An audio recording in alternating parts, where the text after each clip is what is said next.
जीवनी शक्ति कैसे जगाएं? पाठ 16। वितरण से स्वास्थ्य लाभ। देना और पाना विश्व का आधारभूत नियम है। यदि आप देने के नियम की अवहेलना करेंगे तो प्राप्ति का मार्ग अवरुद्ध हो जाएगा और ये देखा गया है कि सबसे पहले स्वास्थ्य ही बिगड़ता है। विश्व एक है, सब में एक ही आत्म तत्व है, सब में उसी अद्वैत सत्ता की उपस्थिति है और हम सब उसी के अंशी हैं। जब अंश और अंशी एक स्वर हो जाएंगे तो अंश में अंशी के गुणों का आना स्वाभाविक है। आमतौर पर वे ही रोगी हैं जिन्होंने अपने धन को पकड़ रखा है। वो उस धन का न तो स्वयं समुचित उपभोग कर पाते हैं और न वो दूसरों के काम आता है। यदि आप रोगी हैं तो आपने अनजाने में अपने को धोखा दिया है। देने से आप स्वस्थ हो सकते हैं। स्वास्थ्य शरीर में, शक्ति इंद्रियों में और आनंद मन में आदि का आधार एकमात्र भगवान है। भगवान की कृपा उनकी ओर उन्मुख होने अथवा उनका भजन करने से होती है। भगवान का भजन, भगवान हेतु वितरण और भगवत सेवा पर्यायवाची हैं। भजन का अर्थ माला पूजा और जाप मानना गलत है। भगवान सब में है ऐसा मानकर समय, शक्ति, धन और भोजन से भगवान के नाते प्राणियों की सेवा करना भजन है। सारा संसार भगवान का रूप है और मैं भगवान का सेवक हूं। जिसकी ऐसी धारणा है वो भगवान का अनन्य भक्त है। ऐसा श्री राम ने अपने श्रीमुख से कहा है। सो अनन्य जाके असी मति न टरई हनुमंत, मैं सेवक सचराचर रूप स्वामी भगवंत। किष्किंधा कांड 3। लंका विजय के बाद जब श्री राम अयोध्या वापस आए और राज सिंहासन पर बैठे तो सभी भक्तों ने अयोध्या में ही रहकर उनकी सेवा करने की इच्छा प्रकट की। भजन की अनिवार्यता और उसके स्थान का निर्देश देते हुए भगवान राम कहते हैं, अब गृह जाहु सखा सकल भजेहु मोहि दृढ़ नेम, सदा सर्बगत सर्बहित जानि करेहु अति प्रेम। उत्तरकांड 16। वे कहते हैं कि भजन हेतु अपने अपने घर जाना होगा क्योंकि वहां पर सभी का धन, सामान आदि है। भजन का अर्थ समझाते हुए कहते हैं कि मैं सब में हूं और सबका हित चाहता हूं। ऐसा जानकर मेरे नाते सभी से प्यार करना अर्थात वितरण सेवा आदि ही मेरा भजन है। लेकिन प्रेम तो प्रायः लोग बेटा बेटी आदि परिवारीजनों से करते हैं जो अपने नहीं हैं। जिस भगवान की हवा, धूप, पानी, मिट्टी से हम जीवित हैं उनके लिए केवल माला पूजा की क्रियाएं करते हैं।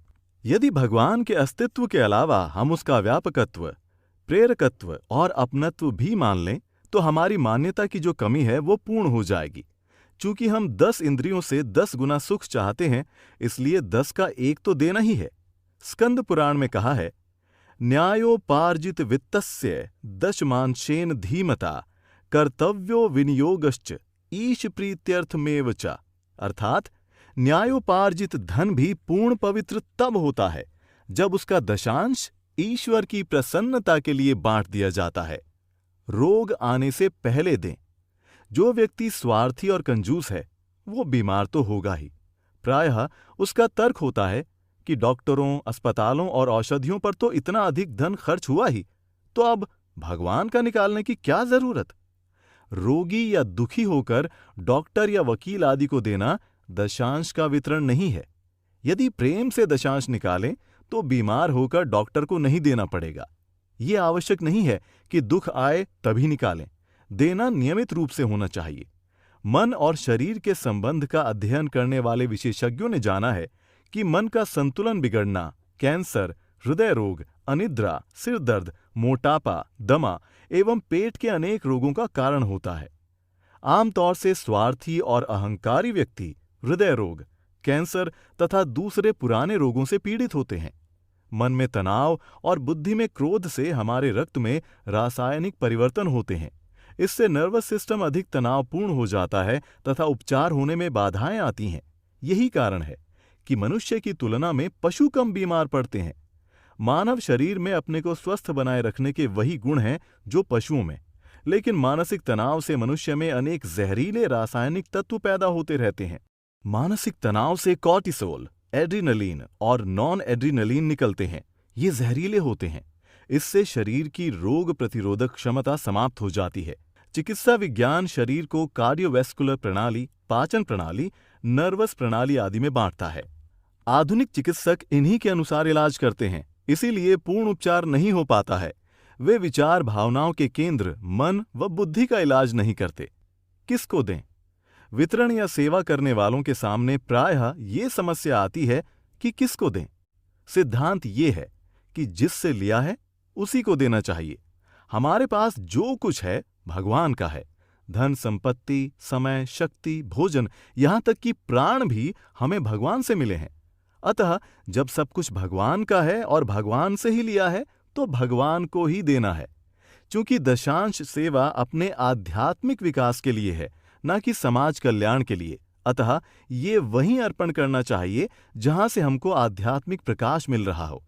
वो संत जिसने शरीर एवं आत्मा का सूक्ष्म ज्ञान अपने जीवन में अनुभव किया है और दूसरों को दिशा देकर शरीर, मन, बुद्धि को उसी ज्ञान की अनुभूति कराने में सक्षम है, वही संत उस व्यक्ति का सर्वोत्तम प्रकाश केंद्र है।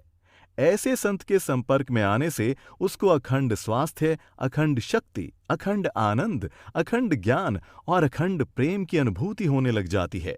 श्री कृष्ण अर्जुन से कहते हैं, तद्विद्धि प्रणिपातेन परिप्रश्नेन सेवया उपदेक्ष्यन्ति ते ज्ञानम ज्ञानिनस्तत्त्वदर्शिनः। अध्याय 4, 34। तत्वदर्शी ज्ञानियों को तुम समर्पित हो, उनसे खूब प्रश्न करके अपनी शंकाओं का समाधान करो और फिर उनकी सेवा करो। इससे वे ज्ञानी तुमको तत्व ज्ञान देंगे। अतः जिससे प्रकाश मिले उसके प्रति समर्पित होकर सेवा करनी चाहिए। दुनिया में अधिकतर लोग दुखी हैं क्योंकि एक तो उनमें देने की प्रवृत्ति ही नहीं है, और यदि देते भी हैं तो जरूरतमंद लोगों को तरस के भाव से।